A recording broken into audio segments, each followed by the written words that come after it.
Hello everyone, Katarina here. Welcome to my first Christmas card in my Christmas card series for this year.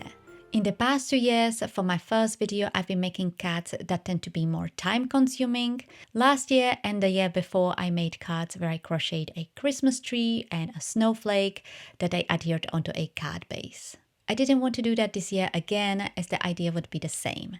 So for the card in this video, I will be making a shaker card with multiple components where I use different techniques, which means it requires a little bit more time to make. Here are all or most of the products I will be using. I will go through them as I'm making the card, and you can find a list of the products over on my blog. Today's card is actually a remake of an older card I made years ago, or sort of a remake because I will be using different products. Here you can see the card. I made it for my old blog before I had a YouTube channel, and I really like it, so I thought I will make another one with a video. I will be starting with the red banner in the middle. Originally, I used a red pattern paper with white snowflakes. I don't have it anymore and I don't have anything similar, so I decided to use a red cardstock, stencil with snowflakes, and a white embossing paste. And that's why I'm starting with it first, because it needs some drying time. Using the red cardstock, I cut a banner 5 centimeters wide, and then I cut a fishtail at the bottom. I also created a fold at the top of the banner, which will go over a panel that I will emboss later, but this is optional. You can cut it exactly to the size of the panel. Next, I used the fired brick distress ink, and with my blending brush, I applied it along the edges of the red banner.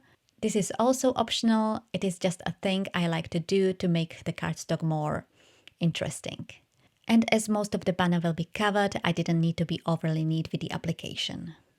Next, I applied the embossing paste. I first placed a stencil with snowflakes over the banner, and I secured it with washi. The banner I was also able to secure with washi, as it has the fold at the top, which will not be covered with the embossing paste. I didn't need to apply the embossing paste over the whole banner, since I will be die cutting another panel using this die, which I will place over it, so I needed to apply the paste at the top and the bottom of the banner. I applied the embossing paste with my palette knife. One little tip: if you are using the distress ink as well, let it dry a bit, otherwise the paste might mix with it. I removed the stencil, and here you can see the result. Looks pretty awesome. Using embossing paste and a stencil is a really fun technique. I put the banner aside and then let it dry. I also washed the stencil and the palette knife right away to avoid the paste drying and ruining those products. The next step is to stamp the image for the snow globe. The stamp set I'm using is from Newton's Nook Designs, and it's called Snow Globe Scenes. I also have the coordinating dies. This is an older stamp set. I bought it for my Christmas cards in 2018, and unfortunately I didn't have the time to use it. And it was lying in my stash, well, until now. I'm not sure if it is still available, but there are plenty other companies that make products for snow globes. I stamped it with a VersaFine ink in Onyx Black onto a Bristol cardstock, and I colored it with water-based markers. I'm using a mixture of ZigBrush markers and Sakura Koi. You can use whatever coloring method you want, whatever you have in your stash. These markers have pointy tips, especially the ZigBrush markers, which I found very helpful when coloring this image.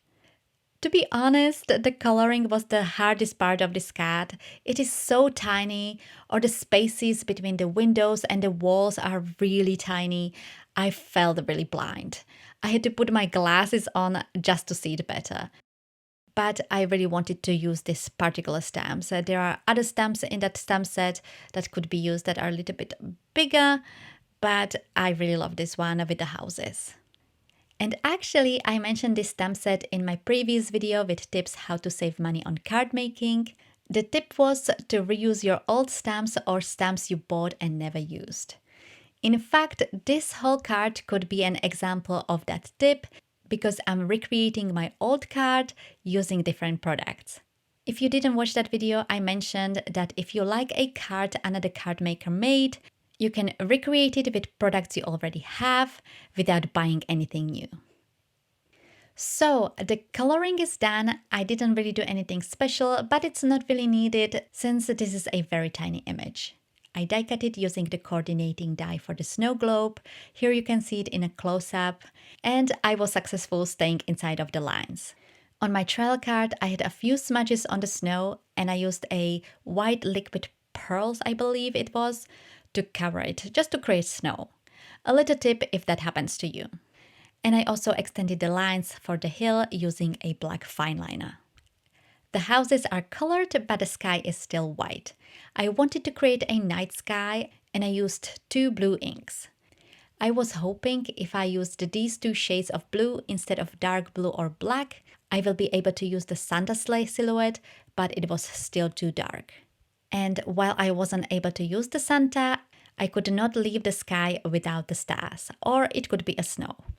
I stamped the houses on a separate paper and I cut it out. I covered the houses so I don't get the paint over them, and I used the gouache mixed with water to create the splatter. The paint faded slightly, so I added a few dots with my white gel pen. Moving on to the next section of this card, and that is doing all the die cutting and embossing.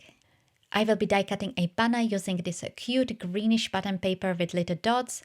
And I used this die. It's from Spellbinders, which I got years ago. I hardly ever use it, but I used it for the original card, so I'm using it here. I also needed to die cut the parts for the snow globe, for which I'm using a different cardstock. Another white cardstock, I just didn't want to waste the Bristol cardstock for the die cutting.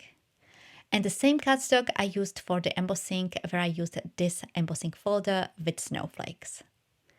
I did all the die cutting off camera, and here you can see all the pads. I forgot to mention I also die cut the acetate for the shaker pad. Next, I used the distress inks again. For the bottom part of the shaker, the wooden stand, I used walnut stain and gathered twigs.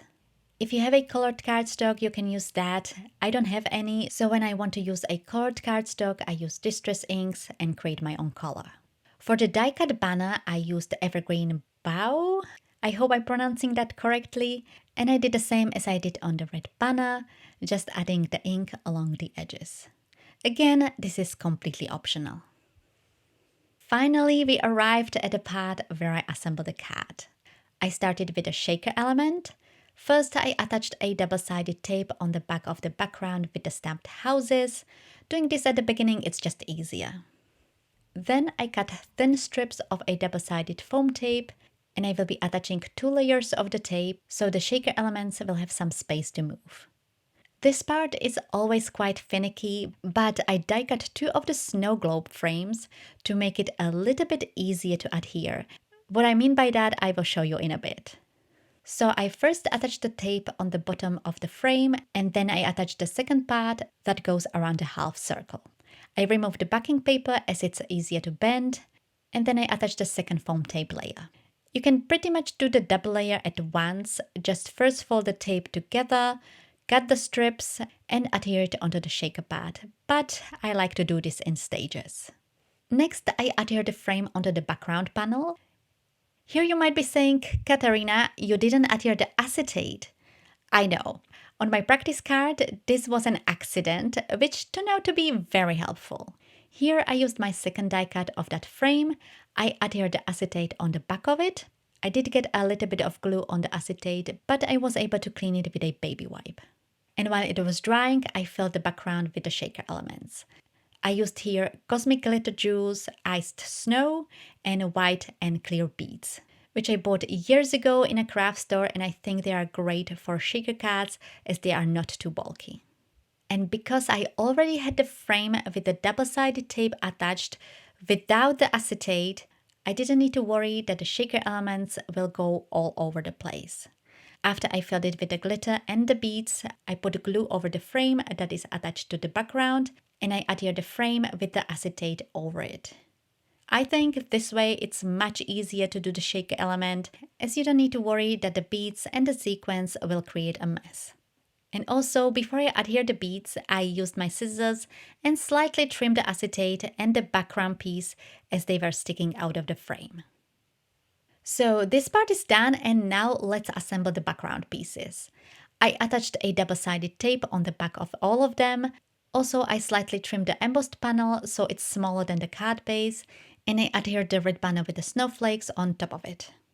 Next, I also attached an adhesive on the back of the green die cut panel. I used a foam tape adhesive for that. And I used a hole punch to create a hole for a bow that I will attach later. But before I adhered it, I attached the embossed panel on top of a card base. I used a card base that I made out of a craft cardstock, but you can use other colors if you want to. Then I adhered the green die cut panel and I used a baker's twine to create a bow. The way I normally attach the twine and make the bow is I fold the twine in half, then I put it through the hole, and then I put the two ends of the twine through the loop on the other side of the twine. After that, I tighten it up and make a standard bow. And if the ends are too long, I just use my scissors to cut them down. I hope this explanation makes sense. And of course, after I tie the bow, I attach the die cut panel on top of the red banner with the snowflakes.